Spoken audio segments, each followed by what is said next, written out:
welcome to Let's Eat In. This is Angel, your host, and today we are making pasta fagiole. And in South Philly, we call pasta vazul. Okay, to get started with our pasta vazul, what we're gonna do is we're gonna start with 4 slices of bacon, and we're gonna kind of cut them a little bit, and we're gonna put them in our food processor. I'm gonna pulse this a little bit, on and off pulse. Once this is done, I'm gonna put our heat on medium. We're gonna make a little paste. We've got 1 whole carrot. We're just gonna put this back in here. I know it seems gross, but everything's getting cooked down all into the thing. And then we have 1 nice piece of celery cut up. We're also gonna put this in our food processor. If you do not have a food processor, just chop this up finely. Okay. Gonna give us a few pulses. You can see this is all nice and made a nice little paste here. We're gonna cut our onion. Now this is a really nice big onion. So to be honest with you, use a medium-sized onion, or you could use 1.5 of a large onion. This is about all the onion that you want here. You don't want too much. Bacon's cooking real nicely in the paste. All right, now that our onions are nice and sauteed for 2-3 minutes, we're gonna get the carrot and the celery, and we're going to add it. Meanwhile, while this is sauteing, what I'm going to do here is I took 1/4 cup, or actually no, 1/3 of a cup of cannellini beans. We're going to use 2 cans of cannellini beans. So the idea here is to take 1/3 of the cup, and what I'm going to do, you can even do this with a fork. Just mash it up. Add my little bean paste to this. Now it is time to add. So this is a 28-ounce can of tomato. We're gonna pour at least half of this.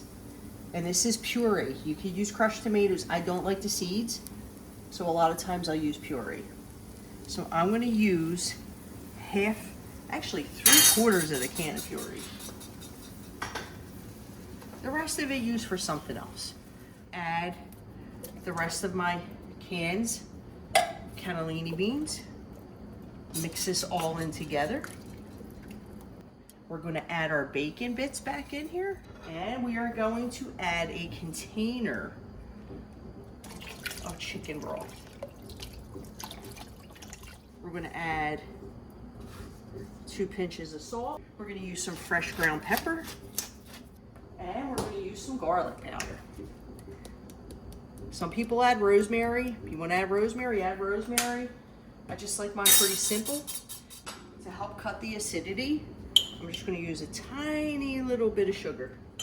So now we're going to let this go at medium heat, medium to high heat, for a half hour. After a half hour, we're going to add our ditalini pasta in there. So what we're going to do, we have ditalini. What we're going to do is half of this box. We're not going to use the whole box of ditalini because this really expands and a little bit goes a really long way. Now with the lid off, we're just going to keep an eye on this. It's probably going to take at least 20 minutes to cook, and you're going to know because you're going to see your ditalini expand, and when they expand and they're soft enough, you take it and taste it and you'll know when it's done. Okay, we're gonna let this go for 15-20 minutes, and then we'll be back. Okay, this is what a half a box of ditalini looks like in your pasta vazul. Some people want it more soupy, use a little less. I like mine like this.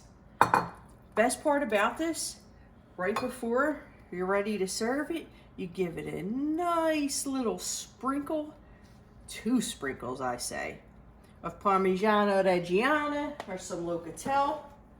Mix it in there, make it all happy and lovely. And now we are going to plate it. This is what I'm talking about. This is love right here, people. This is love. Pasta vazul. That's what I'm talking about. Make it. Let's eat in.